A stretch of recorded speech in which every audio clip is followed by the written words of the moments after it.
प्रणाम। जय जिनेन्द्र। शंभूलाल जी भाई साहब को प्रणाम। ललिता दीदी को चरण स्पर्श। सभी को जय जिनेन्द्र, सभी को सादर प्रणाम, बड़ों को सादर प्रणाम, सभी को जय जिनेन्द्र।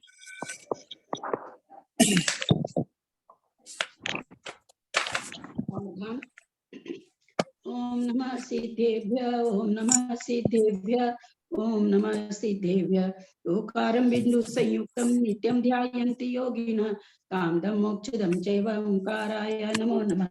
अविरल सद्गुणोभा प्रक्षालित सकल भूतल कलंका मुनिभिरुपासित तीर्था सरस्वती हरतु न दुरितम्। अज्ञानतिमिरान्धानां ज्ञानाञ्जन शलाकया चक्षुरुन्मिलितं येन तस्मै श्री गुरुवे नमः। श्री परम गुरुवे नमः।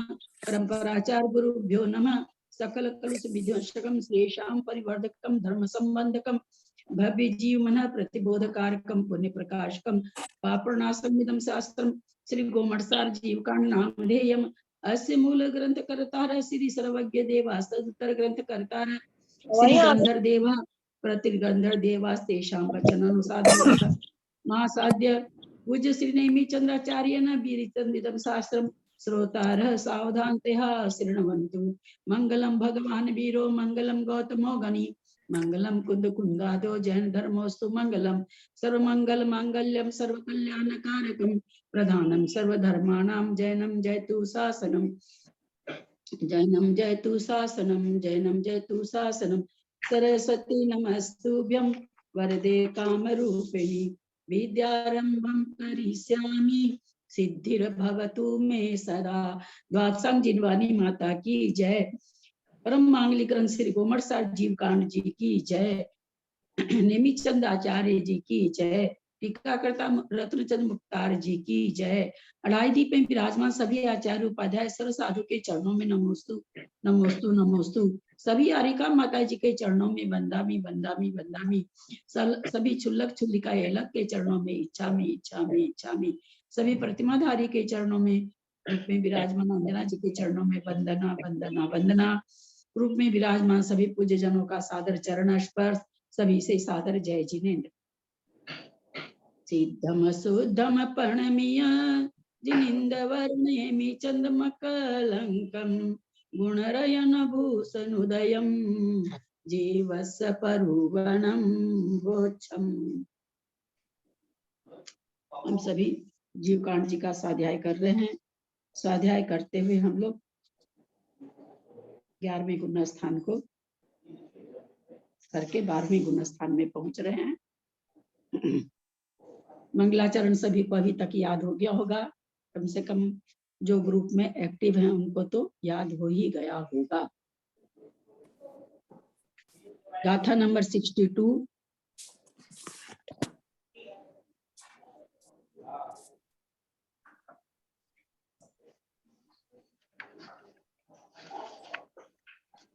निशेष क्षीण मोह फलिहा मलभा भायनुदय समचित्तो क्षीण कसाओ भन्नदी निगंतो वियरा वियरायेहिं। निशेष क्षीण मोह फलिहा मलभायनुदय समचित्तो क्षीण कसायो भन्नदी निगंतो वियरायेहिं।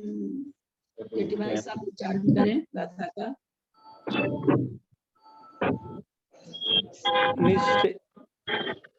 मैं करूँ ना? हाँ।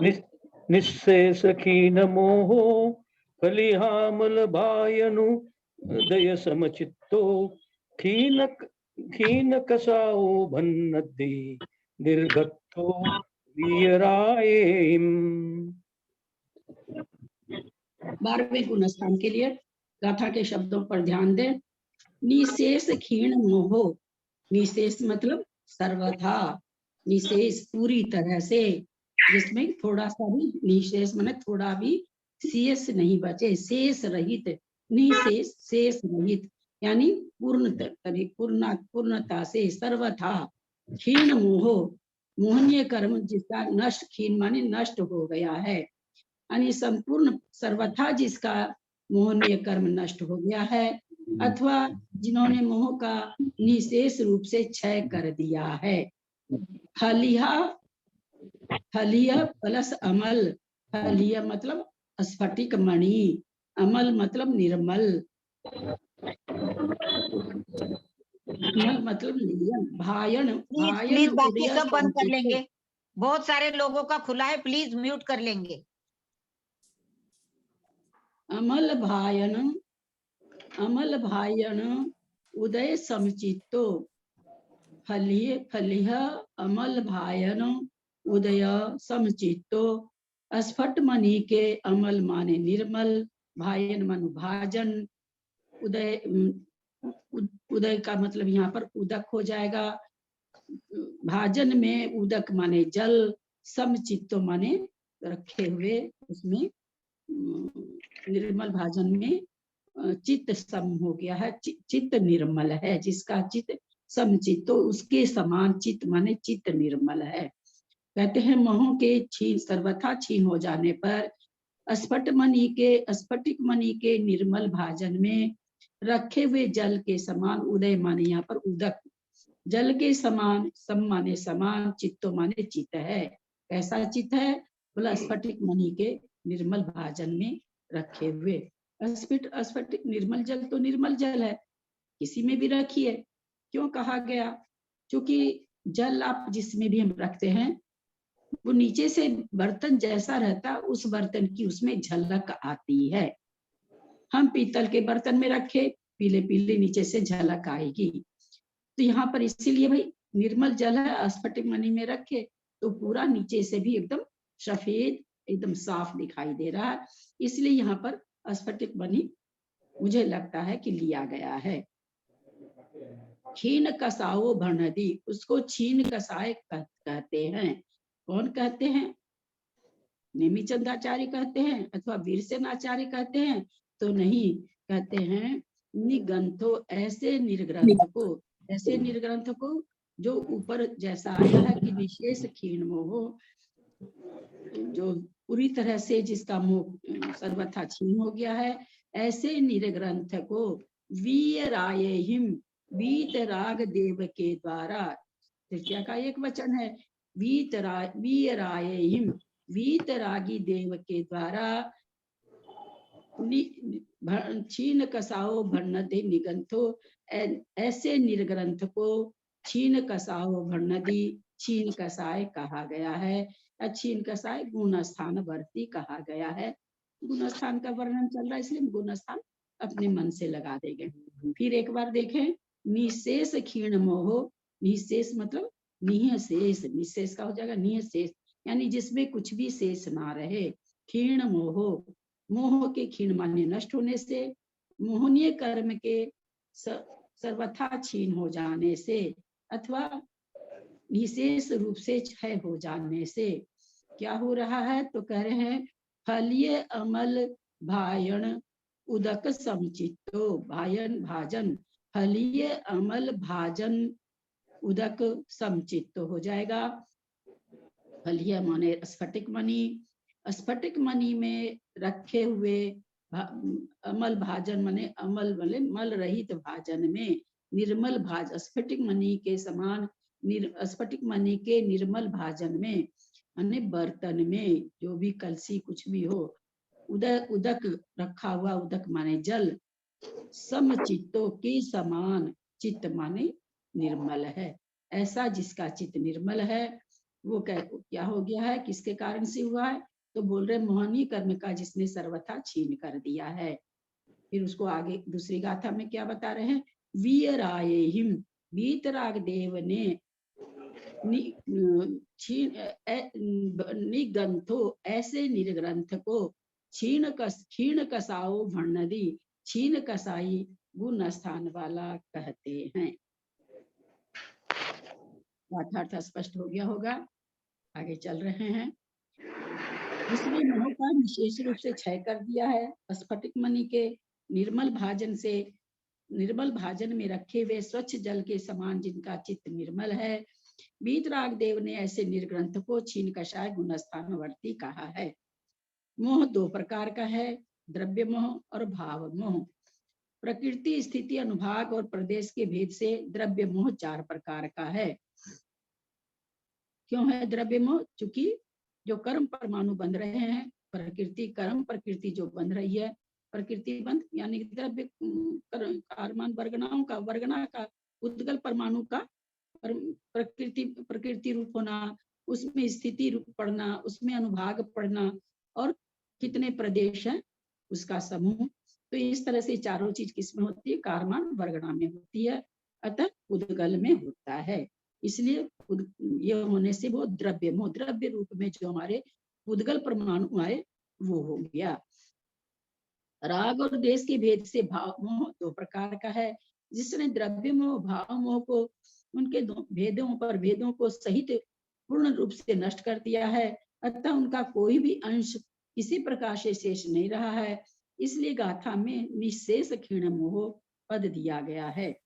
मोहनीय कर्मोदय के कारण अथवा राग देश के कारण चित्त में नाना प्रकार की तरंगे उठती थी, जिससे समचित्त, तरंगों रहित चित्त, निर्मल चित्त, शांत चित्त का अभाव था।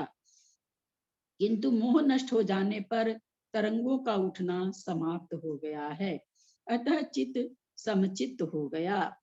इस समचित्त को स्पष्ट करने के लिए गाथा में फलियामल भायोदय पद के द्वारा अस्फुटक मणि के निर्मल भाजन में रखे जल का दृष्टांत दिया है। इस दृष्टांत के द्वारा यह बतलाया गया है कि कीचड़ या मिट्टी आदि की सत्ता भी अभाव को प्राप्त हो जाने से जल पुनः मलिन हो सकता है।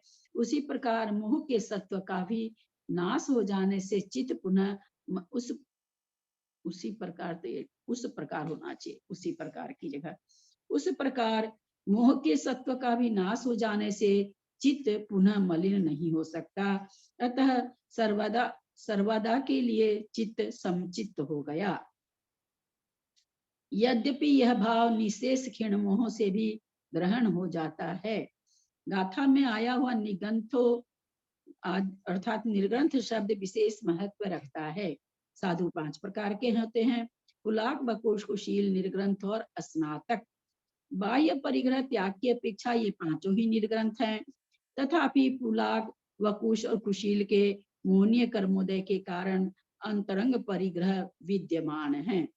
क्षीण मोह गुण स्थान वर्ती के अंतरंग परिग्रह का कारण मोहनीय कर्म का क्षय हो जाने से उनकी निर्ग्रंथ संज्ञा वास्तविक है, तथा अंतर्मूर्त पश्चात केवल ज्ञान व केवल दर्शन उत्पन्न होने वाला है, इसलिए भी उसकी निर्ग्रंथ संज्ञा है। यद्यपि उपशांत मोह गुण स्थानवर्ती के भी अंतरंग परिग्रह का अभाव होने से निर्ग्रंथ बना है, तथापि अंतरंग परिग्रह के कारणभूत मोहनीय कर्म का सत्व होने से गाथा 61 में उसको निर्ग्रंथ संज्ञा नहीं दी गई थी।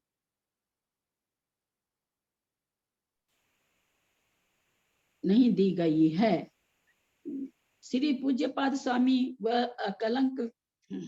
अकलंक देव आदि आचार्यों ने भी अंतर्मूर्त काल के द्वारा जिसको केवल ज्ञान केवल दर्शन होने वाला है, इस विशेषण के द्वारा मात्र क्षीण मोह को ही निर्ग्रंथ संज्ञा दी है। पूज्यपाद स्वामी, अकलंक स्वामी। जो कर्म बंद कराते हैं वे ग्रंथ अर्थात परिग्रह हैं। ग्रंथा परिग्रह अंतरंग और बहिरंग के भेद से परिग्रह 2 प्रकार का है। अंतरंग परिग्रह 14 प्रकार का है। मिथ्यात्व, हास्य, रति, अरति, शोक, भय, जुगुप्सा, स्त्री वेद, पुरुष वेद, नपुंसक वेद, क्रोध, मान, माया, लोभ। बाह्य परिग्रह 10 प्रकार का है। क्षेत्र, वास्तु, सुवर्ण, चांदी, धन, धान्य, दासी, दास, वस्त्र और भांड। इस प्रकार 24 प्रकार के परिग्रहों से जो सर्वात्मना निवृत्त हैं वह निर्ग्रंथ हैं। इस गुण स्थान में नाम स्थापना, द्रव्य निक्षेप रूप छीन कषाय का ग्रहण नहीं है, किंतु भाव निक्षेप छीन कषाय का ही ग्रहण है। यहाँ नाम से नहीं है, वो छीन कषाय वास्तव में है। नाम स्थापना में तो हम लोग क्या जानते हैं, जिसमें गुण नहीं हो केवल नाम हो वो नाम स्थापना होती है, नाम होता है। और जिसमें यद्यपि क्या नाम है, सो जैसे शतरंज की गोटियों में स्थापना कर दी जाती है। तदाकार और अतदाकार दो तरह की स्थापना, ये तदाकार स्थापना तो ही नहीं, तदाकार भी इनमें स्थापना नहीं की गई है। जैसे अनंत परमेष्ठी की प्रतिमा बना करके उसमें केवल ज्ञान की उत्पत्ति करा के उनको देव बनाया जाता है, वैसा भी यहाँ पर नहीं किया गया है। अतः जो मुनि जो 12वें गुण स्थान में बैठे हैं वह तो न तो नाम से क्या नाम है सो हुए हैं, न स्थापना से हुए, न ऐसा है कि उनको द्रव्य रूप से कि द्रव्य निक्षेप के द्वारा, क्योंकि वो वहां पर अब भाव के द्वारा है, द्रव्य वाली बात अब वहां पर नहीं है, वो भाव से है। भाव निक्षेप रूप छीन कसाय को ही का ही ग्रहण है। छीन कसाय गुण स्थानवर्ती प्रथम समय से ही सर्व कर्मों की प्रकृति, स्थिति, अनुभाग और प्रदेश का अबंधक हो जाता है। सर्व कर्मों की, सभी कर्म का बंधक हो जाता है क्या 12वें गुण स्थान में? नहीं, सब कर्म नहीं, ज्ञानावरणी, दर्शनावरणी और अंतरायिक की केवल घात्य हाँ। कर्मों का होता है, केवल 4 कर्मों का होता है। चार घातीय कर्मों का, घात्य कर्मों का होता है और साता कर्म का खाली बंद होता है उस समय। घातीय साता कर्म को आएगी। केवल साता बदली साता कर्म का बदलने बंद। का, हाँ बिल्कुल। भाव योग के निमित्त से एक समय की स्थिति वाले साता वेदनीय का इरियापथ बंद होता है। अब 4 कर्मों का बंद कहाँ से कराने लगे? 4 कर्मों का सत्व रहता है, बंद नहीं होता है। 4 कर्मों का सत्व है वहां पर। एक समय अधिक आवली मात्र छद्मस्त काल के शेष रहने तक तीनों घातिया कर्मों की उदीर्णा करता रहता है। छीन कसाय के द्विचरम समय में द्वितीय शुक्ल ध्यान के द्वारा निद्रा, प्रचला इन दोनों प्रकृतियों के उदय और सत्व का एक साथ विच्छेद हो जाता है।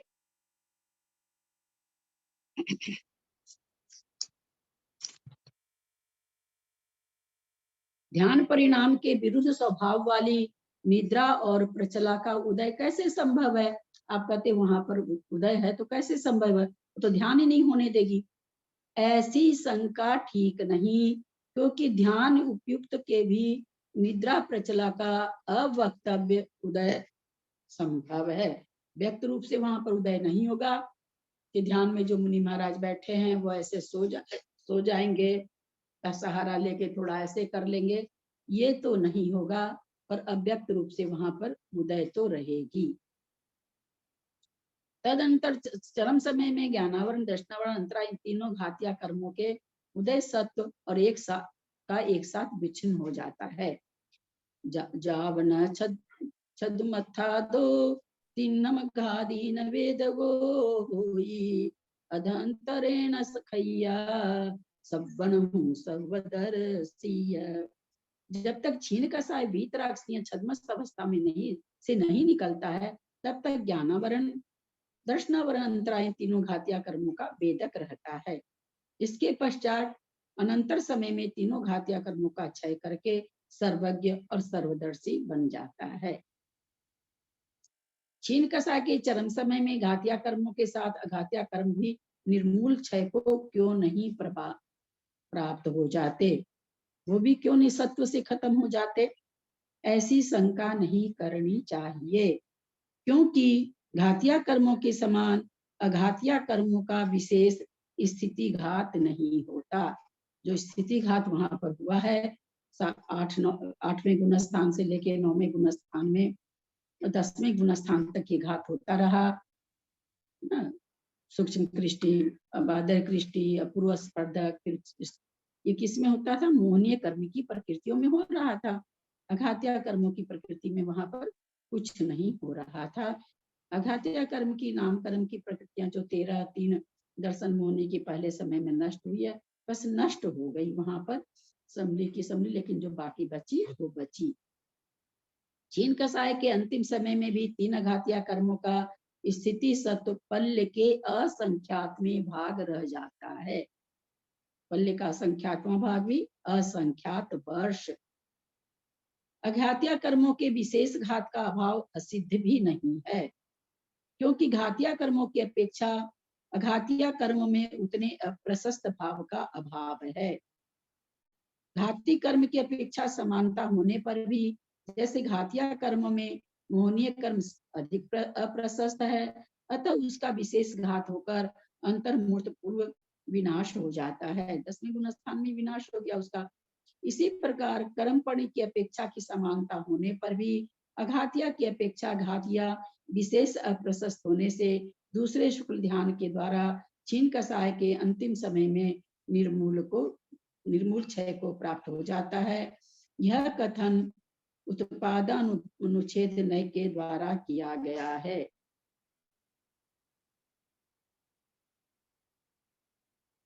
उत्पाद अनुच्छेद अनुत्पाद उच्छेद आप लोग कर्मकांड जी में आप लोगों को बहुत बढ़िया से समझाए थे। भाई सब भी समझाई होंगे, मुझे पता नहीं, मैं भी समझाई थी।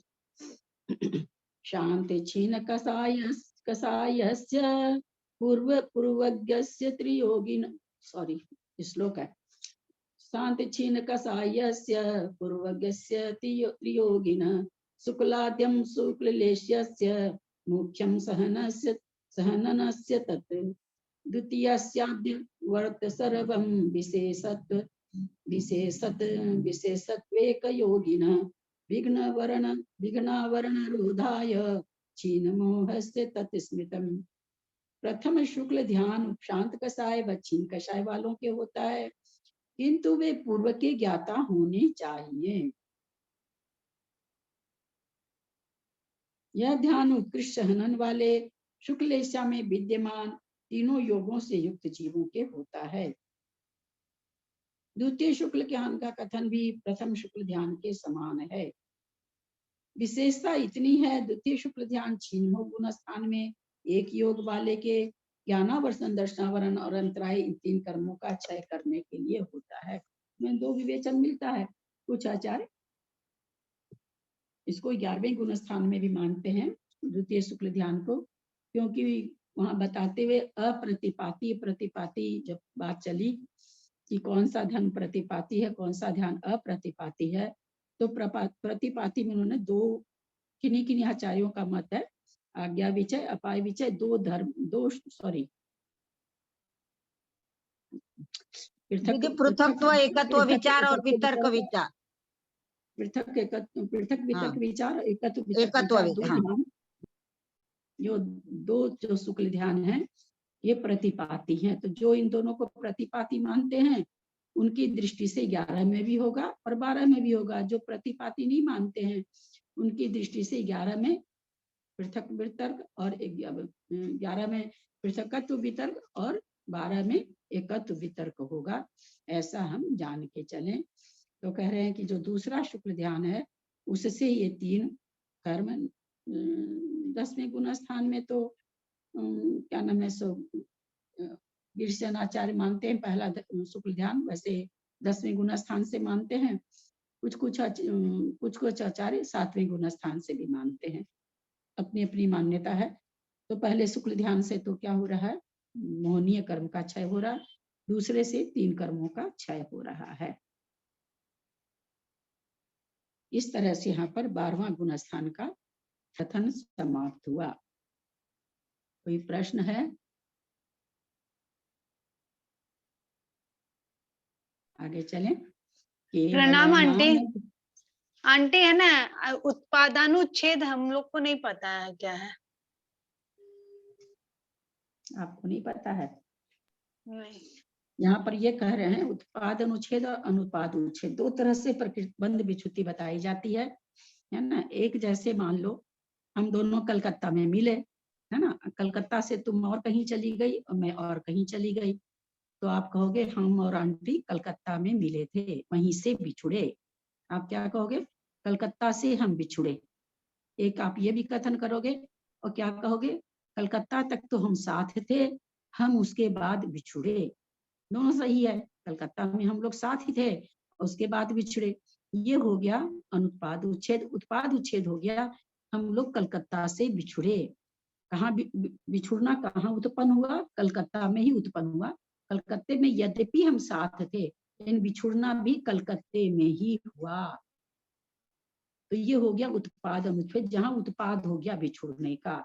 अनुपाद उच्छेद हो गया कि आपको हम लोग कलकत्ता में तो साथ थे, उसके बाद बिछुड़े, ये हो गया अनुपाद उच्छेद। तो यहाँ पर ये कह रहे हैं कि यह जो कथन हम कह रहे हैं ये उत्पाद अनुच्छेद कह रहे हैं, क्योंकि तीनों कर्म का नाश होना ही केवल ज्ञान होना है। केवल ज्ञान होना ही तीन कर्म का नाश होना, चार कर्म का कह दो, वैसे मोहनी तो पहले चला गया। तीन कर्म का नाश होना ही केवल ज्ञान होना है। केवल ज्ञान होना मतलब तीन कर्मों का नाश होना। ये कह रहे हैं, हम अनुपाद उच्छेद नहीं कह रहे हैं कि पहले तीन कर्म का नाश हुआ फिर अनंतर समय में केवल ज्ञान हुआ, ऐसा नहीं। जहां कर्मों का नाश है वहीं केवल ज्ञान है। तो कह रहे हैं हम ये उत्पाद अनुच्छेद के द्वारा ये चीज बता रहे हैं। समझ में आई बात?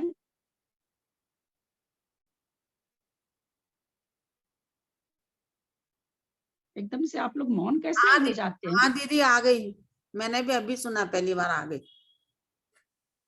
प्रीति तुमको आई कि नहीं? हाँ आंटी आ गई। हाँ वो आवाज म्यूट हो गया था आंटी। नहीं हम ये बोल रहे हैं कि जैसे कि 12वें गुण स्थान के अंत में जैसे कि चारों ज्ञानावणी दर्शनावणी मोहिनी और अंतराय का नाश होता है और केवल ज्ञान प्रकट होता है, तो मतलब अनघातिया का नाश होना और केवल ज्ञान प्रकट होना, यही उत्पादानुच्छेद हो गया ना। उत्पादन हाँ। मतलब दोनों ऐसा नहीं होता है भैया। अभी प्रकृति क्षय हुई है, अब 8:01 समय पर हुई, 8:02 समय पर केवल ज्ञान हुआ, ऐसा नहीं होता है। जैसे प्रकृति का क्षय होना ही तो केवल ज्ञान होना है, और केवल ज्ञान होना ही प्रकृति का क्षय होना है। तो वही वो करें, हम उत्पाद अनुच्छेद से बता रहे हैं, अनुपाद उच्छेद से नहीं कि पहले प्रकृति नाश हुई और फिर केवल ज्ञान प्रकट हुआ।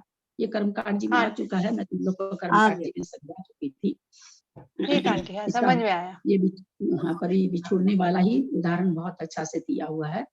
तो इस दीदी उदाहरण से एक तो उत्पादानुच्छेद और दूसरे का क्या नाम बताया इसका?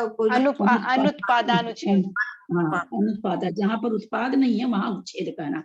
हम कह रहे हैं भाई 12वें गुण स्थान में प्रकृतियां क्षय को प्राप्त हुई।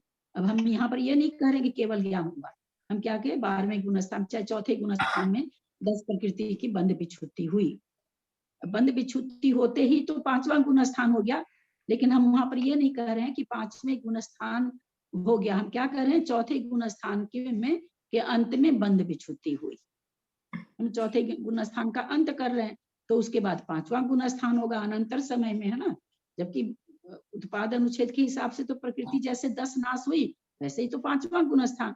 ऐसा थोड़ी कि नाश हो गई उसके अगले समय में 5वां गुण स्थान। तो वो दो तरह से कहने की दो तरह की विवक्षा है। एक विवक्षा है कि भाई जो 10 प्रकृति चौथे के अंत में क्षय हुई। एक कोई कहता है भाई 5वें के शुरू में 10 प्रकृति क्षय हुई, है ना, क्योंकि 5वां वही प्रकट हो रहा है। तो ये भी कोई ये भी कह सकता कि 5वें में वो 10 कर्म विच्छुद्धि हुई। भाई केवल ज्ञान हुआ, केवल ज्ञान हो गया, इसलिए 3 कर्मों की विच्छुद्धि हो, 3 कर्मों की का सत्व नष्ट हो गया। 3 कर्मों का सत्व नष्ट हो गया, केवल ज्ञान हो गया, है ना। तो इस तरह से 2 तरह की करने की विवक्षा चलती है। वो यहाँ पर वो क्लियर कर दी कि भाई हम उत्पादानुच्छेद से ये कथन कर रहे हैं। आंटी यदि इसको हम लोग बोल दे अनुत्पादानुच्छेद तो गलत हो जाएगा। जैसे इसको उत्पादानुच्छेद बोले तो हम ऐसे बोले चाहे वैसे, बात तो एक ही होगा ना। हाँ बात तो यही होगा, लेकिन वास्तव में देखा जाए केवल ज्ञान होने से 3 कर्म क्षय हुए और 3 कर्म के क्षय होने से केवल ज्ञान हुआ। लेकिन अब हमको ये पसंद है कि 3 कर्म क्षय हुए तो केवल ज्ञान हुआ, है ना। तुमको ये पसंद है भैया केवल ज्ञान हो गया तो कर्म क्षय हो गया, तुमको ये पसंद है ना। तो दोनों बात एक ही है, कहने की कथन की शैली हो गई है ना। कथन की 2 शैली हो गई। एक द्रव्यार्थिक नय से क्या कहेंगे कि भाई क्या नाम है सो द्रव्य बदला, कब बदला, 13वां गुण स्थान हुआ तब। तो वो क्या कहेगा, अनुत्पाद उच्छेद के हिसाब से करेगा। उत्पादानुच्छेद है पर्यार्थिक नय से, पर्याय बदली और केवल ज्ञान हो गया, इसलिए कर्म क्षय हो गया केवल ज्ञान होने के साथ। तो ये द्रव्यार्थिक नय पर्यार्थिक नय के अपेक्षा कथन है, और पूछा है, इनमें कोई अंतर नहीं है।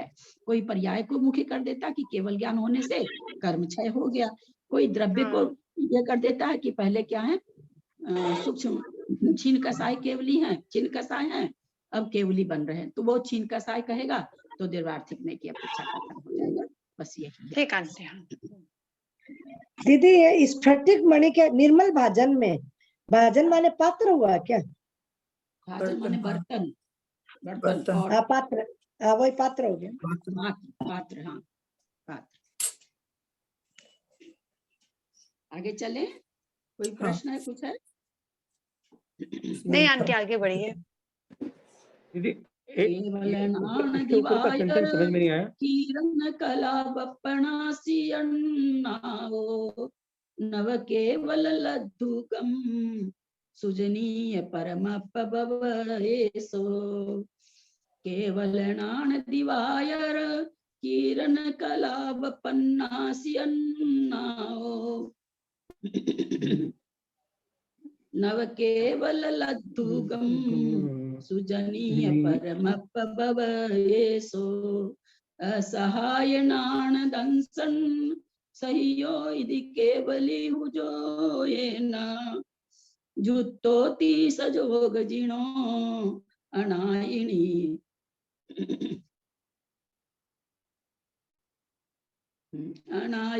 अनायिनी नारी से उत्तो असहायनान दंसन सहियो इति केवलु हिजो येना जुत्तोति सजोग जिनो अनायिनी नारी से उत्तो।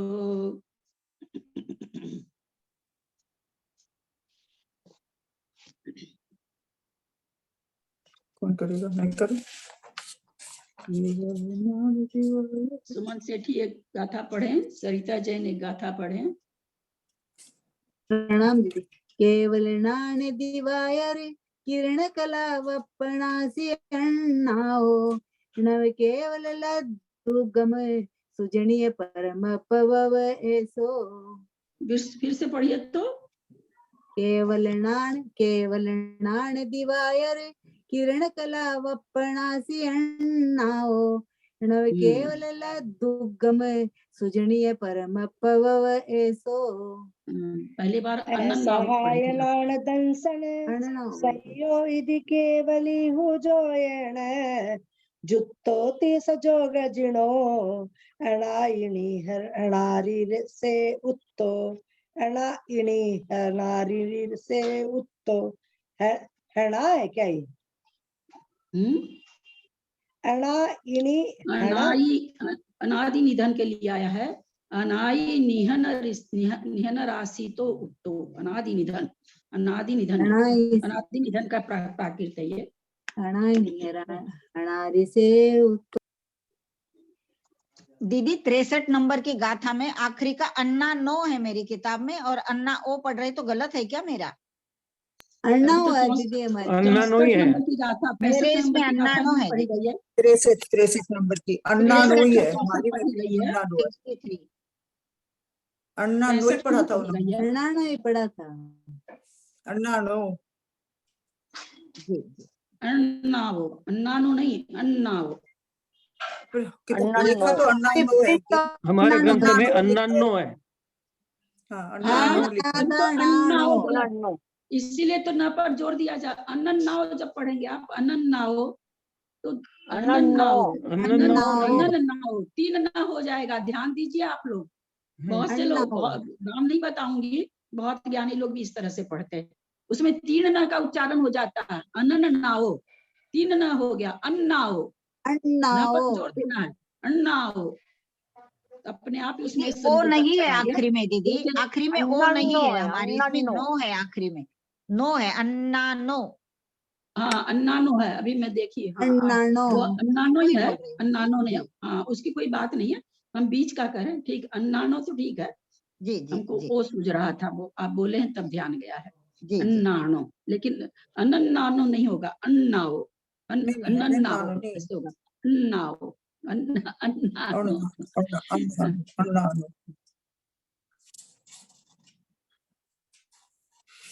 केवल नान दिवायर, केवल ज्ञान रूपी दिवायर माने दिवाकर यानी सूर्य, किरण कलौ कलौ अपर्णसी अन्नावो, कलौ समूह से, किरण के किरणों के समूह से, अन्नावो अपनासी, अपन्नासी अज्ञान रूपी अंधकार का नष्ट हो गया है। कलाव कलव अपनासी अन्नावो, अज्ञान रूपी अंधकार का अन्नासी हो गया, नाश हो गया है। पहले से देखते नहीं है तो मेरे को थोड़ा परेशानी होती गाथा का अर्थ करने में।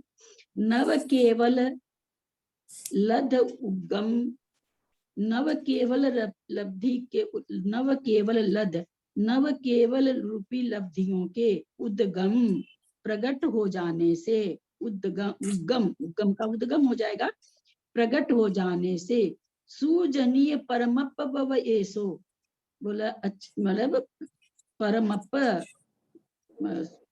सुजनीय माने जानो, परमप माने परमात्मा, भव एसो माने व्यपदेश, बोला केवल ज्ञान रूपी दिवाकर की किरणों का समूह प्रकट हो जाने से, अज्ञान रूपी अज्ञान के क्या नाम है सो अज्ञान अंधकार का नष्ट हो जाने से, और फिर क्या हो गया, नव केवल रूपी लब्धि के प्रकट हो जाने से, परमात्म व्यपदेश से परमात्मपना परमात्मा प्राप्त हो गया है, अथवा परमात्मा यह व्यपदेश प्राप्त हो गया है। व्यपदेश क्यों लिखे? व्यपदेश को जब हम इसकी जब ऑडिट करते हैं तो क्या आता है, V+ उपदेश, विशेष उपदेश प्राप्त होता है। विशेष उपदेश यहाँ पर क्यों कह दिए? क्योंकि वास्तव में तो परमात्मा भी बने नहीं है। परमात्मा दरअसल तो 8 प्रकृतियों के नाश होने से बनेंगे, लेकिन कह रहे हैं यहाँ पर चूंकि अज्ञान रूपी अंधकार नष्ट हो गया, इसलिए यहाँ पर परमात्मा का व्यपदेश प्राप्त हो गया, विशेष उपदेश प्राप्त हो गया। असहाय नाण दंसन सहयोग यदि केवलु जोये न, ज्ञान क्या कहते हैं, एक नीचे भी देखें पहले, असहाय नाण दंसन सहयोग, जो ज्ञान और दर्शन जो है मतलब जो असहाय, क्या बोल रहे हैं, जो केवली हु जो है ना, सहयोग केवली, केवल असहाय नान, केवल ज्ञान केवल दर्शन के सहित हो जाने से, सहयोग केवली,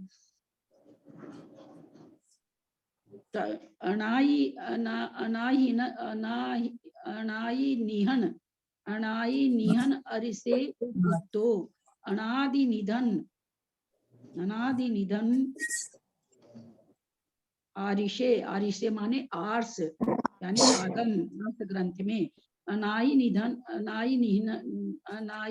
माने अनादि निधन, आरिशे माने आर्स आगम में, उत्तो माने कहा गया है। क्या कहा गया है? संयोग जिनो जुत्तो ही, संयोग केवली की उसको संज्ञा दी गई है। किस कारण से? क्योंकि असहाय नाण केवल संयोग, सहायता रहित यानी इंद्रियों से होने वाले ज्ञान और दर्शन से रहित, असहाय उनकी सहायता के बिना जो ज्ञान और दर्शन से सहित हो गया है, ऐसे केवली हु जोयना माने जो संयोग के कारण केवली, जोयन माने 1 मिनट, जोयन माने यहाँ योग होगा, काय योग से युक्त रहने के कारण, जुत्तोतीय योग जिनो, जोयन माने योग, काय योग क्या योग, योग जुत्तोती योग से युक्त होने के कारण, ते माने होने से, जुत्तो माने युक्त होने से, संयोग जिने संयोग केवली, अनाय निहन आरिसे उत्तो, ऐसा कहाँ कहा गया है? तो अनादि निधन जो आर्ष ग्रंथ है, आगम ग्रंथ है, उत्तो उनमें कहा गया है। जिसका केवल ज्ञान रूपी सूर्य की अविभाग प्रतिच्छेद रूपी किरणों के समूह से उत्कृष्ट अनंत प्रमाण अज्ञान अंधकार सर्वथा नष्ट हो गया हो, और जिसको नव केवल लब्धियों के प्रकट होने से परमात्मा यह व्यपदेश प्राप्त हो जाता है, हो गया है। वह इंद्रिय आलोक की अपेक्षा न रखने वाले ज्ञान दर्शन से युक्त होने के कारण केवली और काय योग से युक्त होने के कारण संयोगी तथा घाती कर्म के रहित होने के कारण जिन कहा गया है। ऐसा अनादि निधन आर्ष आगम में कहा है।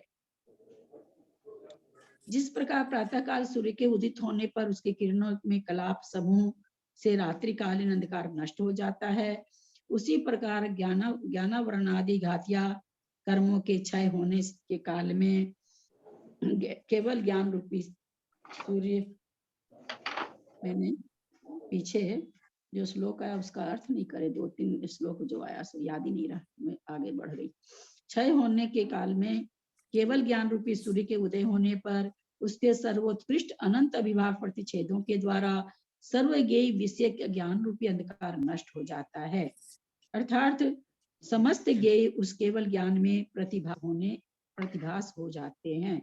कोई भी पदार्थ अप्रतिभास नहीं रहता। कहा भी है, जो ज्ञेय कथमज्ञ स्यादस्ति प्रतिबंधकारी, दाह्यो अग्निर्दाहको न स्यादसति प्रतिबंधारी। जो नहीं है, क्यों है, ज्ञो ज्ञेय कथमज्ञ, जो ज्ञेय पदार्थ है, कथम अज्ञ किस प्रकार से अज्ञ रह सकते हैं, स्याद असति प्रतिबंधकारी, जब प्रतिबंधक जो चीज है वो जब असति है ही नहीं, विद्यमान ही नहीं है। दाह्यो अग्निर्दाह को, जैसे दाह करने वाली अग्निदाह्य पदार्थ न स्यादस्ति प्रतिबंधकारी, नहीं चलाएगी। अग्निदाह्य न स्याद असति प्रतिबंधकारी, कैसे उसको जो प्रतिबंध करने वाली उसको कैसे नहीं जलाएगी, अर्थात अवश्य जलाएगी। ज्ञानावरण रूप प्रतिबंधक के नहीं रहने पर ज्ञाता अर्थात केवल ज्ञानी के ज्ञेयों के विषय में अज्ञ कैसे रह सकता है, कथम अज्ञ कैसे रह सकता है, ज्ञो माने ज्ञानी। जैसे प्रतिबंधक मणि मंत्र आदि के नहीं रहने पर दाह स्वभाव से अग्नि दाह्य पदार्थ वो कैसे नहीं जलाएगी, अवश्य ही जलाएगी। केवल ज्ञान मात्र ज्ञेयों को जानता है, क्योंकि केवल ज्ञान ज्ञेय प्रमाण है। जैसा कि श्री कुंदकुंदाचार्य ने जिनेन्द्र देव की साक्षी से प्रवचन सार गाथा 23 में नाणम नयपमान मुद्दिठम, ज्ञान ज्ञेय प्रमाण चीजों को ही जानता है, उद्दिठम ऐसा कहा है, इन शब्दों के द्वारा कहा है।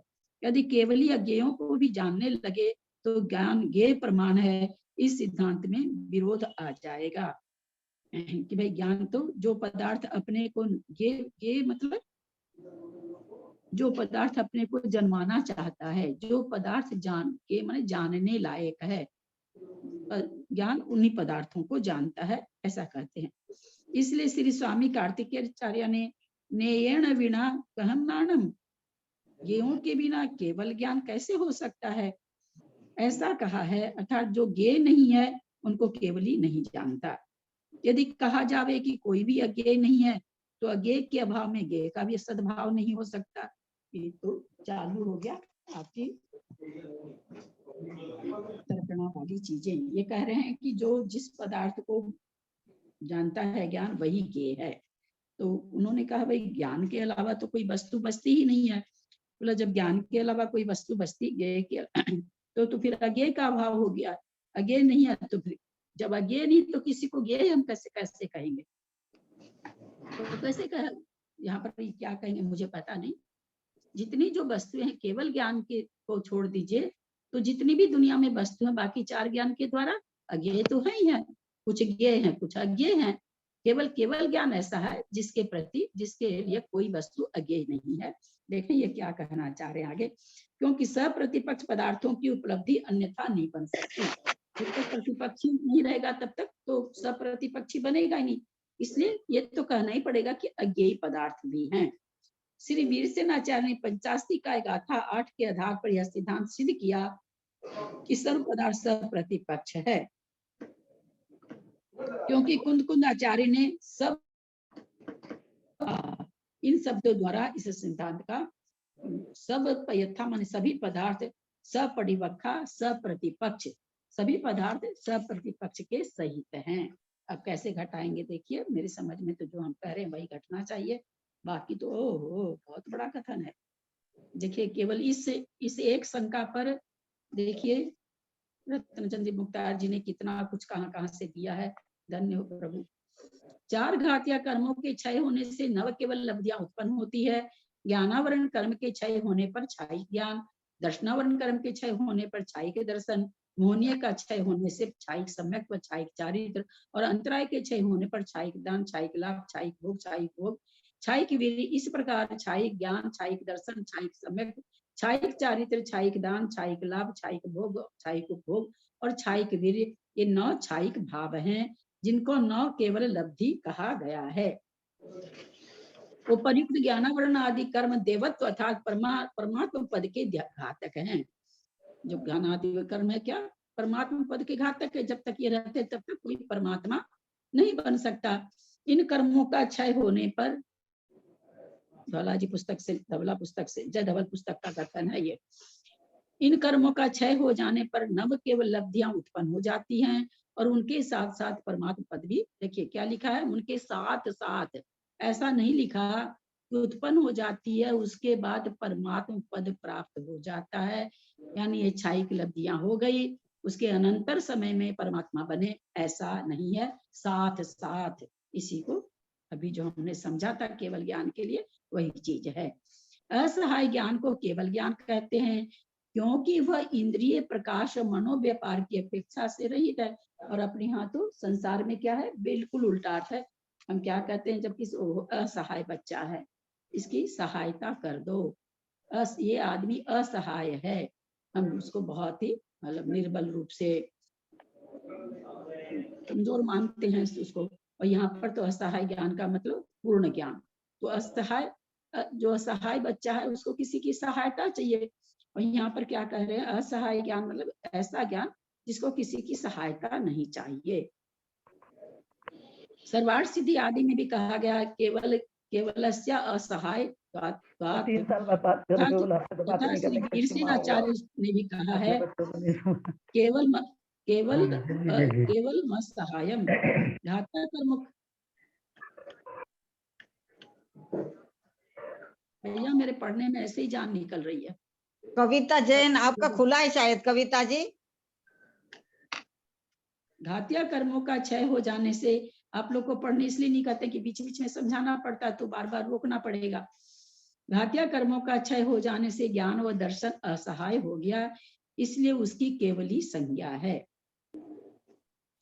13वें गुण स्थान में पुद्गल विपाकी शरीर नाम कर्म का उदय है तथा द्रव्य मन वचन व काय से युक्त है। सब समझी हुई चीज है। इसलिए 13वें गुण स्थान में कर्मों को ग्रहण करने की शक्ति रूप योग विद्यमान है। वहां पर तीनों योग हैं। अभी तो जो केवली भगवान है उनके तीनों योग घटाए गए हैं। योग का कार्य साता वेदिनी कर्म का आश्रय भी 13वें गुण स्थान में पाया जाता है, अतः वे सहयोग केवली हैं। अथवा मन वचन काय की प्रवृत्ति को योग कहते हैं। जो केवली योग के साथ रहते हैं वह सहयोग केवली हैं। अथवा वचन काय के परिस्पंद लक्षण वाले योग के सद्भाव हैं, जो इरियापत बंध के हेतु हैं। ऐसे योग के साथ विराजमान केवली सहयोगी ही हैं। यहाँ मनोयोग नहीं दिया, जबकि आचार्य श्री विद्यासागर जी मनोयोग भी घटाते हैं। वो इस तरह से घटाते हैं क्योंकि मनोवर्गणा को वो ग्रहण कर रहे हैं। द्रव्य मन की स्थिति के लिए मनोवर्गणा को ग्रहण कर रहे हैं, इसलिए वो वहां पर मनोयोग भी कहते हैं।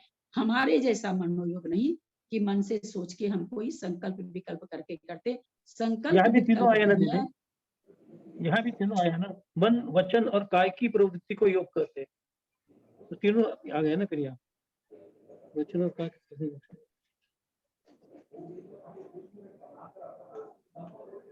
क्या कोई कुछ बोल रहे हैं क्या? बेटी भाई साहब बोल रहे हैं, वो कह रहे हैं यहाँ भी तीनों को योग आए हैं। मन वचन, क्या हाँ ऊपर के लाइन में को योग है। मन वचन और काय की प्रवृत्ति को योग कहते हैं। जो केवली योग के वो साथ तो- रहते हैं वह सहयोग केवली है। वो तो योग की परिभाषा दी है उन्होंने, वो इनके लिए थोड़ी कह रहे हैं, केवली के लिए थोड़ी कहे हैं। वो तो योग की परिभाषा बताए कि मन वचन काय की प्रवृत्ति को योग कहते हैं। वहां पर तो सिर्फ परिभाषा, एक योग की परिभाषा बताए। वो ये नहीं कह रहे हैं कि इनको तीनों से होता है, इनको मनोयोग तो होता ही नहीं है। यहाँ नीचे दिया भी है क्या, जो केवली योग के साथ रहते हैं वो संयोग केवली हैं, अथवा वचन काय के परिस्पंदन लक्षण वाले योग का सद्भाव है। हाँ, ये मन से थोड़ी होता है इनका परिस्पंदन। जो हम लोग का मतलब तो फिर हमारे में यो और केवली में कोई अंतर ही नहीं रह जाएगा, जो इरियापथ बंध का हेतु है। ऐसे ही योग के साथ विराजमान केवली संयोग ही है, क्योंकि वो दिव्य ध्वनि खिल रही है इसलिए वचन योग है। विहार कर रहे हैं, समोसरण इधर से उधर जा रहा है, उधर से उधर जा रहा है, इसलिए काय योग है। योग निरोध जब करते हैं तो वहां पर पहले बादर मनोयोग को करते हैं, तो वहां पर चल रहा है, चूंकि वहां वही तो आप लोगों को स्पेशल हम बताए ना कि आचार्य श्री का कहना है कि मनोवर्गना ग्रहण कर रहा है। वो मनोयोग को जब बादर करेंगे, बादर से सूक्ष्म करेंगे तो क्या करेंगे, उसमें मनोयोग की वर्गना को ग्रहण करना खत्म करेंगे। वही तो वहां पर हो रहा है। यद्यपि यहाँ पर हम लोग के जैसा मनोयोग नहीं है, क्योंकि द्रव्य मन है, और द्रव्य मन है इसलिए द्रव्य वर्गना ग्रहण की जा रही है, इसलिए वहां पर कथनचित मनोयोग माना जाता है। वैसे हम लोग जान चुके हैं कि संयोग केवली को अगर हम सर्वथा मान लेंगे कि मन नहीं है तो वो क्या हो जाएंगे, अमनस्क हो जाएंगे, और अमनस्क के होता नहीं, केवल ज्ञान हो नहीं सकता। और अगर हम मानेंगे कि उनको मन है, ये मानेंगे, तो फिर क्या नाम है, सो वहां पर मन की प्रवृत्ति माननी पड़ेगी। तो प्रवृत्ति रूप मन नहीं है, द्रव्य रूप मन है वहां पर। ये आपके कर्मकांड जी में आएगा अथवा आ चुका होगा आप लोग को, वहां पर शंका उठाई गई है। यहाँ केवल ज्ञान आदि के स्वरूप का कथन करते हैं। केवल ज्ञान में केवल शब्द का अर्थ है जो ज्ञान असहाय है, अर्थात इंद्रिय आलोक, इंद्रिय आलोक मतलब प्रकाश और मन की अपेक्षा के बिना होता है। जबकि ज्ञान का होता है श्रुत मन इंद्रिय, श्रुतम मन इंद्रिय से, अश्रुत क्या है, मन का विषय है, तो यहाँ पर मन का विषय भी नहीं है। इस प्रकार केवल जो ज्ञान है वह केवल ज्ञान है, जो सूक्ष्म व्यवहित विप्रकृष्ट पर अर्थों में अप्रतिहत प्रसार वाला है, जो करण कर्म और व्यवधान से रहित है। जो सूक्ष्म व्यवहित और विप्रकृष्ट, व्यवहित जो सूक्ष्म है और क्या है, व्यवहित है, वि प्लस अवहित, यानी जो बहुत सारे पर्दों के भीतर जो चीज रहती है वो हमें दिखाई नहीं देती, यानी बेपर्दा है, कोई पर्दा नहीं है। विप्रकृष्ट बहुत दूर वाली वस्तु, हमको अभी विद्यार्थ पर्वत नहीं दिखाई देता है। हमको तो खैर अपने लोग की तो आंख इतनी खराब है कि नजदीकी चीज वो एक, लेकिन यहाँ समझने के लिए विप्रकृष्ट माने जो चीजें, जो वस्तु बहुत दूर है, वो वस्तु, जो वस्तु व्यवहित है यानी बहुत सारे पर्दों के पीछे है वो, अथवा बहुत सूक्ष्म है। ये तीनों तरह की चीजें सामान्य ज्ञान के द्वारा नहीं जानी जाती, पर वहां पर क्या कहते हैं, अर्थों में माने वस्तुओं में, पदार्थों में कैसा है, अप्रतिहत प्रसार वाला है। प्रतिहत माने प्रतिघात करना, अप्रतिहत माने प्रतिघात नहीं करना, यानी ज्ञान कैसा है, एकदम सूक्ष्म व्यवहित अविप्रकृष्ट पदार्थों में भी इसका कोई भी घात, कोई भी बाधा, अप्रतिहत माने कोई बाधा उत्पन्न नहीं होती, एक जैसा प्रसार वाला है, माने एक जैसे जानने वाला है। अप्रतिहत प्रसार माने कोई बाधा रहित प्रसार वाला है, जानने वाला है। जो करण क्रम और व्यवधान से रहित, जो कोई कहे करण के द्वारा, किसी निमित्त के द्वारा, आंख से, चश्मा से, ये से, वो से, उससे भी रहित है। क्रम पूर्वक भी नहीं होता, एक साथ सारी चीजें झलकती हैं, इसमें क्रम भी नहीं है केवल ज्ञान में, और व्यवधान भी नहीं है कि अभी तो दिखा 2:01 पर तो सारी चीज दिख गई, 2:02 पर केवल ज्ञान में कुछ संक्लेशपना आ गया और वो चीज नहीं दिखती हो, कहते ऐसे व्यवधान से भी रहित है। तथा जिसकी वृत्ति ज्ञानावरण कर्म के पूरा क्षय होने से प्रकट हुई है, जो जिसकी वृत्ति माने जिसका आचरण या जो चीज ज्ञानावरण जब पूरी तरह क्षय हुआ तो प्रकट हुई है, ऐसा निरतिशय अनुत्तर ज्योति स्वरूप केवल ज्ञान है। अनुत्तर जो पहले कभी ऐसा नहीं हुआ था, अब और न कभी इसके आगे ऐसा होना है एक जीव के प्रति। तो ऐसा निरतिशय अनुत्तर ज्योति रूप, कैसी ज्योति जो आज तक न किस प्रकट दिखती है किसी को, न होती है जिसको होती है तो उसके लिए अनुत्तर है, उसके पहले कभी हुई नहीं है। ऐसी अनुत्तर ज्योति स्वरूप केवल ज्ञान है। यह उक्त कथन का तात्पर्य है। फिर भी उसको जो अनंत विशेषण दिया है वह उसके अविनश्वर पने की प्रसिद्धि के लिए दिया है, क्योंकि जैसे घट का प्रध्वंस अभाव सादी अनंत होता है, उसी प्रकार क्षायिक भाव सादी अनंत रूप से अवस्थान का नियम उपलब्ध होता है। क्या कहना चाह रहे हैं? फिर भी उसको जो अनंत्य माने अनादि अनंत काल तक रहेगा। केवल ज्ञान जो हो गया वो कब तक रहेगा? अनंत काल तक। तो ये जो विशेषण दिया है वो केवल इसीलिए दिया गया है अविनश्वर पढ़ने के लिए। बोला अनंत, जब केवल ज्ञान अनंत है तो आप अनंत क्यों बोले? अनंत बोलने से तो कोई सीमा निर्धारित हो गई ना, कि जहां जाके अनंत होता है वहां तक है ये ज्ञान। तो कहते नहीं, ये इसलिए अनंत बोला नहीं गया, इसलिए बताया जा रहा है अनंत कि कभी ये नाश को नहीं प्राप्त होता, इस कारण से अनंत बोला जा रहा है। क्योंकि जैसे घट का प्रधान स्वभाव शादी अनंत होता है। कोई घट है वो टूटा तो शादी है ना, पहले तो साबुत ही था ना, अभी टूटा तो शादी है, लेकिन वो अब हमेशा के लिए टूट गया है ना, अनंत काल तक वो टूटा ही हुआ, अब वो थोड़ी जुड़ रहा है। तो कहते हैं उसी प्रकार क्षायिक भाव के शादी अनंत स्वरूप से अवस्थान का नियम। तो उसी तरह से जो क्षायिक भाव है शादी तो है, पहले से नहीं रहते इस जीव के, अनादिकाल से नहीं है, शादी है, लेकिन कैसे हैं? अनंत काल तक के लिए हैं, कभी भी इनका विनाश नहीं होगा। क्या सुंदर सुंदर उदाहरण से समझाया हुआ है। अथवा केवल ज्ञान का अनंत यह विशेषण समस्त द्रव्य और उनकी अनंत पर्यायों को विषय करने वाला, इस ग्रंथ को हम बिना पढ़े पढ़ाते हैं, कहीं अटकेंगे जरूर। हमें इतना कठिन है, बाप रे, हम तो सोचे नहीं थे हम देख ही नहीं पाते। वह केवल ज्ञान का अनंत यह विशेषण समस्त द्रव्य उसके अनंत पर्यायों को विषय करने वाले उस केवल ज्ञान के परम उत्कृष्ट अनंत परिणाम पने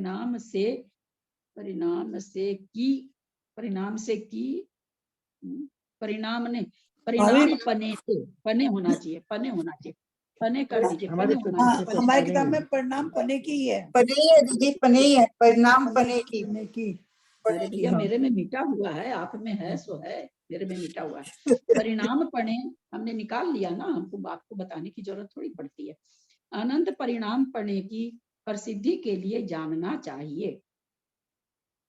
कारण यह कि प्रमेय अनंत है। प्रमेय माने जिनको जाना जाए वो अनंत है, बस में तो उद्गल तो आया ही है कि अनंत है, और जीव भी अनंत है। अतः उनकी परिच्छेदक ज्ञान शक्तियों को भी अनंत सिद्ध होने में प्रतिषेध का अभाव है।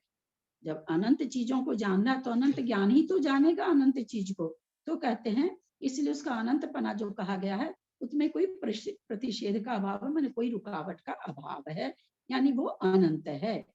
यह सब कथन केवल उपचार मात्र ही नहीं है कि उपचार से कह दिया केवल ज्ञान तो अनंत को जानता है, केवल ज्ञान तो अनंत है, किंतु परमार्थ से ही सकल प्रमेय राशि के अनंत गुण रूप आगम प्रमाण से जानने में आने वाली ऐसी केवल ज्ञान संबंधी अविभाग प्रतिच्छेद सामर्थ्य उपलब्ध होती है। सभी वस्तुओं को तो जानता ही जानता, सारे गुण, सारे वस्तुओं के जितने भी प्रमेय वस्तु उनके गुण रूप तो जानता ही जानता है। साथ में कहते हैं उनमें अविभाग शक्ति जो है, अविभाग प्रतिच्छेद शक्ति जो है जिस पदार्थ में जो भाव रूप से होती है उनका भी वो ज्ञाता है। इस प्रकार यथोक्त अविभाग प्रतिच्छेदों का अस्तित्व केवल कल्पना रूप नहीं है, कल्पना रूप तो है ही नहीं, हम लोग इसको कल में समझ भी चुके हैं। अपने से समझने के लिए चीनी वगैरह के उदाहरण से, या जैसे गाय का दूध, बकरी का दूध और भैंस का दूध, 1 लीटर भैंस के दूध में 50 ग्राम घी निकलता है, एक लीटर गाय के दूध में 25 ग्राम, बकरी के दूध में हमको लगता है और 10 ग्राम में निकला। तो हमने क्या देखा कि भाई तीनों में स्क्रित गुण अलग अलग है, यानी वही तो शक्ति है उसी को। तो बकरी के दूध में 10 ग्राम दूध है, 10 ग्राम घी है, तो वो एक अविभाग प्रतिच्छेद हो गया। तो हम कहेंगे भाई बकरी के दूध से गाय के दूध में 3 अविभाग प्रतिच्छेद है। सबसे कम शक्त्यांश वाले पदार्थ की जो शक्ति रहती है उसी को अविभाग प्रतिच्छेद माना जाता है। तो यहाँ पर तुलना करके जब हम कहेंगे तो कहेंगे बकरी में 1 अविभाग प्रतिच्छेद है, गाय में 30 है मान लीजिए तो 3 अविभाग प्रतिच्छेद है, और मान लीजिए भैंस में 90 है तो हम कहेंगे इसमें 9 अविभाग प्रतिच्छेद है। इस तरह से अविभाग प्रतिच्छेद हम लोग समझ चुके हैं। इसलिए इसकी अनंतता अनुपचरित है ऐसा निश्चय करना चाहिए। इसमें जो अनंतपना है वो कहीं किसी ने उपचरित नहीं किया है, अनुपचरित है, यानी इसमें होता है, ऐसा कोई नहीं कि कोई उपचरित नय के द्वारा इसको सिद्ध किया है। ये स्वयं सिद्ध है। हम लोगों ने पढ़ा था पंचास्तिकाय में स्वयं सिद्ध है ना, स्वयं सिद्ध है ये, किसी ने इसको सिद्ध नहीं किया है कि केवल ज्ञान में अनंतपना है, इसकी जाति ही अनंतपने की है। चलें आगे, समझ में तो आया होगा, कुछ नहीं समझ में आया तो पूछ सकते हैं। वैसे बहुत इजी भी बहुत ये भी नहीं था, फिर भी कोशिश की शब्द हमने। थोड़ा भारी थे, आपने अर्थ बता दिए तो समझ में आ गया। शब्दों के अर्थ बताने के बाद ना, आपने शब्दों के अर्थ बता दिए तो समझ में आ गया। जो भारी भारी शब्द है ना उनके अर्थ आप बताते थे साथ साथ। प्रकृष्ट अप्रतीत सारा आपने सब अर्थ बता दिए ना तो समझ में आ। जो छायिक है, एक है, अनंत स्वरूप है, तीनों कालों के समस्त पदार्थों को एक साथ जानने वाला है, निरतिशय है। आजकल थोड़ा कम दिखने लगा है। छायोपशमिक ज्ञानों के अंत में प्राप्त होने, 1 मिनट फिर से पढ़ते हैं। जो छायिक है, एक है, अनंत, अरे 2:30 बज गई, यहीं रहने देते हैं। कहा ये नहीं पर 2:32 हो गए, 33 हो गए। 2 मिनट में आप लोगों को थोड़ा सा वापस दोहरा देते हैं कि आप लोगों को याद हो जाए। अप्रशस्त उपशमना, एकदम बिल्कुल टू द पॉइंट उत्तर देंगे। जिनको नहीं आता है वो नहीं दें, समय नहीं है, समय हो चुका है। अप्रशस्त उपशमना किसे कहते हैं? अपनी भाषा में दें, परंतु दें टू द पॉइंट।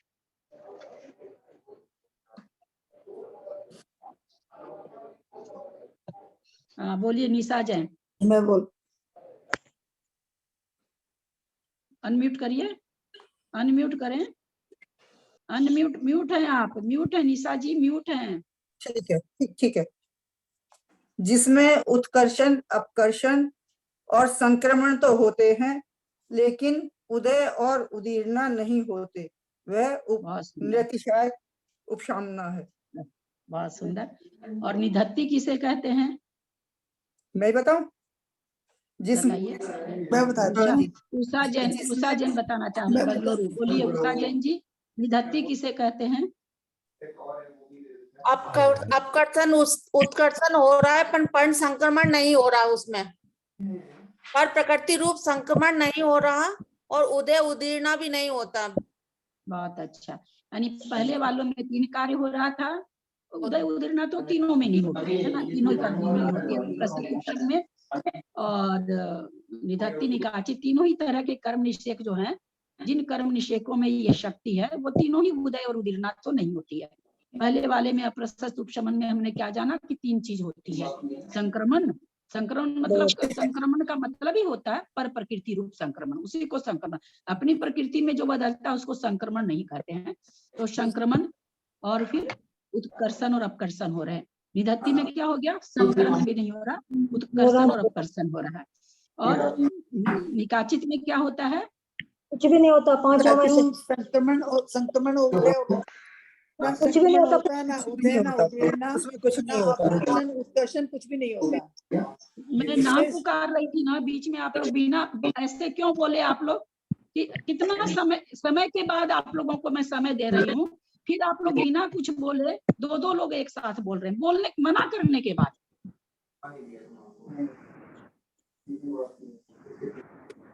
आप लोग कोई भी हाथ हैंड रेज नहीं किए, कोई भी बोले नहीं, दो लोग कितनी बढ़िया से बोले, कितने अनुशासन में होके बोले।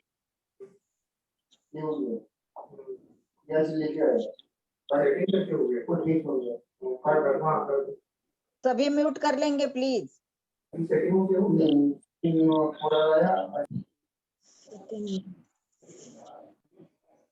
हाँ, त्रिशला जी का हैंड रेज आया है, बोलिए त्रिशला जी।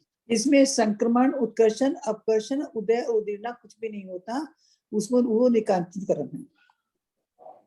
ये बंधे हुए कर्म क्या कभी उदय में नहीं आएंगे क्या? मंजू जैन, मंजू जी तो थी ही नहीं, सॉरी, मंजू जी तो आज कई दिन के बाद आई, इसलिए इसका उत्तर ये तो दे ही नहीं सकती हैं। सविता जी भी नहीं थी। हाँ, सुमन सेठी, क्या ये उदय में कभी आएंगे नहीं क्या? आएंगे ना दीदी, निकांक्षित उदय में तो आएंगे, समय पर चल देंगे। ये उत्तर हुआ क्या?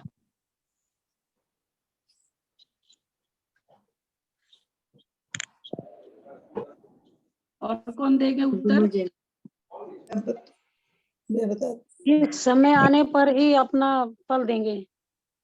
हाँ, समय आने पर भी उदय में तो आएंगे, समय आने पर उदय में आएंगे। अगला प्रश्न, क्या हमारे अभी हैंड रेज करेंगे, कोई नहीं बोलेंगे एक साथ, क्योंकि आज कुछ लोग वैसे हैं जिन्होंने 4 दिन से क्लास अटेंड नहीं किया, थोड़ा सा उनके समझ में आएगा। क्या हमारे निधत्ति निकाचित कर्म बनने का कोई अलग समय होता है क्या? कोई अलग कर्म अलग तरह के परमाणु बंधते हैं तब बंधता है क्या? हैंड रेज करेंगे, मैं पुकारूंगी तब आप बोलेंगे। विजया जी ठोलिया जी, निधत्ती और निकाचित ये अलग से या किसी स्थान पर नहीं बनते हैं, ये जब कर्म का बंध होता है उसी में से कुछ निषेक निधत्ती और निकाचित रूप होते हैं। उसका बंध किस किस समय होता है? कविता जी जैन, निधत्ती निकाचित अप्रशस्त उपसामनाकरण के कर्म इस शक्ति वाले कर्म किस किस समय में बंद होते हैं? प्रति समय कविता बंद जैन, होते हैं दीदी, प्रति समय बंद होते हैं। हाँ। यानी हमारे जो कर्म निषेक, अभी हम स्वाध्याय कर रहे हैं, बहुत ऊंचे ग्रंथ का कर रहे हैं, करते हुए भी हमारे भी कर्म के निषेक ये समझ के चलिए कम ज्यादा हो सकते हैं। अभी बहुत कम कर्मों में उस तरह का शक्ति पड़ रही होगी, निधत्ती निकाचित रूप, मान लीजिए 4 प्रदेश में पड़ रही होगी। जिस समय हम बहुत अशुभ कार्य में लगे रहते होंगे, बहुत कषाय से लगे रहते होंगे, उस समय हो सकता है पर बहुत प्रदेशों में पड़ रही हो। और इस समय जो बंध भी रहे निधत्ती निकाचित कर्म, अगला प्रश्न, निधत्ती निकाचित कर्म जो बंध रहे हैं, क्या सब में अनुभाग शक्ति एक ही होती है क्या? हैंड रेज करेंगे।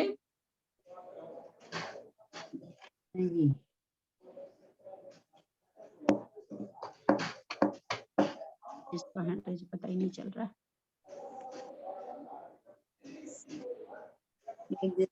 कविता जी, हाँ बोले।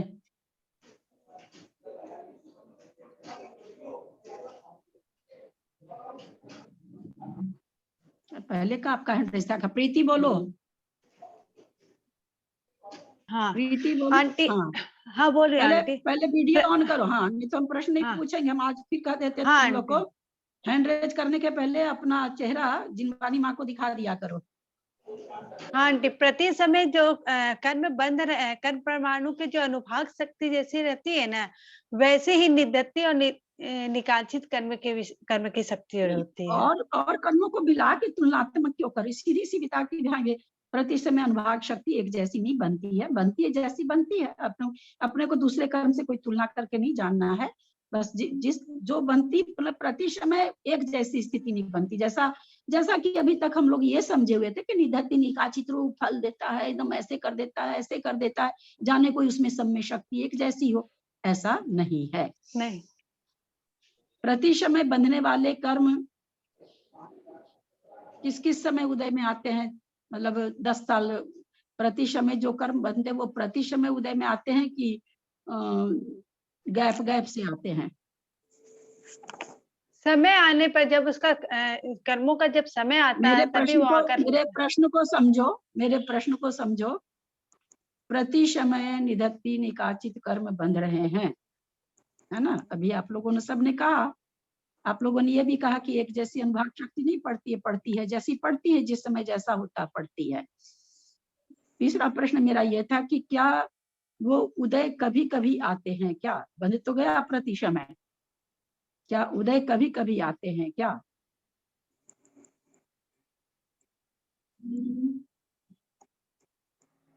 बोलिए त्रिशला जी।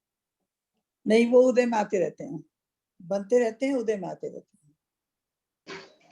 का उत्तर क्या होगा कि जो कर्म प्रतिशमय बनते हैं वो प्रतिशमय उदय में भी आते हैं, पिछले उदय में आते रहते हैं। नए वाले की जैसी स्थिति पड़ती है उसी हिसाब से उदय आते रहते हैं। जब इनका उदय बनता है, कोई 4 दिन के बाद का उदय बंधा, कोई 8 दिन के बाद का उदय बंधा, कोई 16 दिन के बाद का बंधा स्थिति बंधी, किसी निधत्ते निकाचित कर्म की स्थिति 100 साल बाद में उदय आने की बंधी। तो जिस समय भी उसके उदय आने की स्थिति बंधी है, निषेक रचना हो जाती है, वो उस समय में उदय में आएगा। ये कार्य कहाँ तक चलता है? 8वें गुणस्थान तक चलता है। 9वें गुणस्थान में क्या हो जाता है?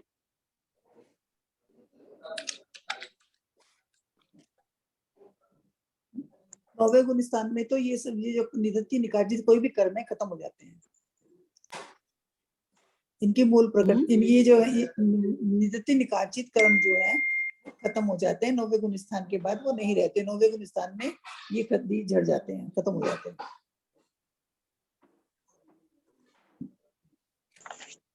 और बढ़िया सा उत्तर दीजिए आंटी।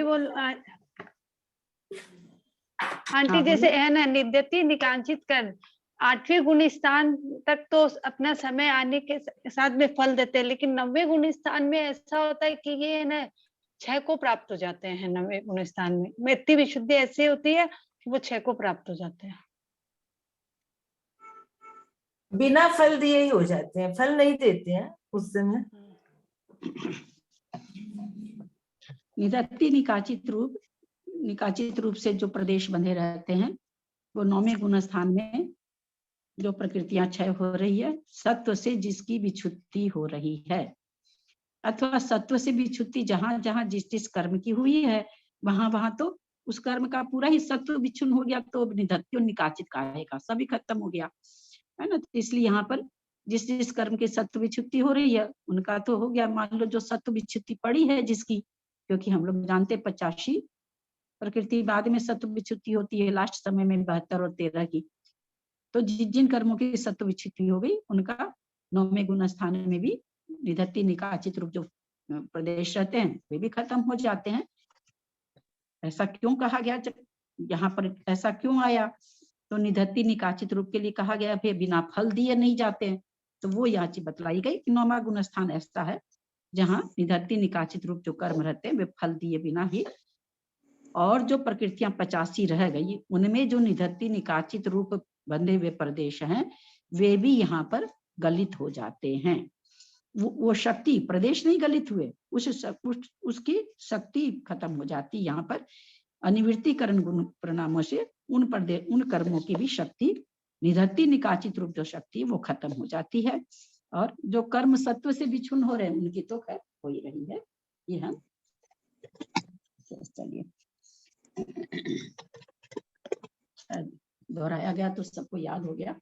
यदर्थ मात्रा पदवाक्यहीनं मया प्रमादादि किंचनोक्तम तन्मे क्षमित्वा विदधातु देवी सरस्वती केवल बोधलब्धिं बोधि समाधि परिणाम शुद्धि स्वात्मोपलब्धि शिव सौख्य सिद्धि चिंतामणिं चिंतित वस्तुदाने त्वं वन्दमानस्य ममास्तु देवी। जावाणी के ज्ञान ते सुझे लोकालोक सोवाणी मस्तक चढ़ो सदा देत हूँ धोख। हे जिनवाणी भारती तू ही जपू दिन रैन जो तेरा शरणा गए सो पावे सुख चैन। देव भजू अरहंत को गुरु से हो निर्ग्रंथ दया धर्म पालू सदा यही मोक्ष का पंथ। वासंग जिनवानी माता की जय। 9 बार नमोकार।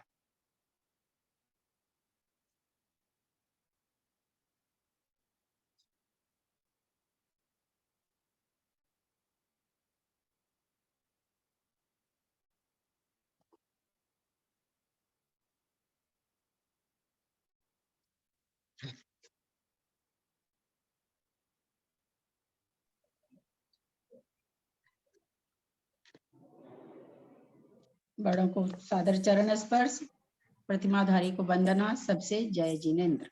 प्रणाम जी, सभी बड़ों सबको जय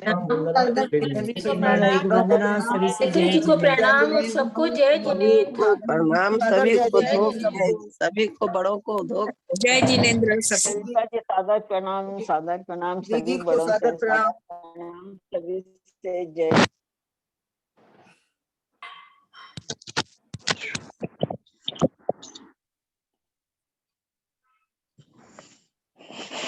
कर रहे हैं।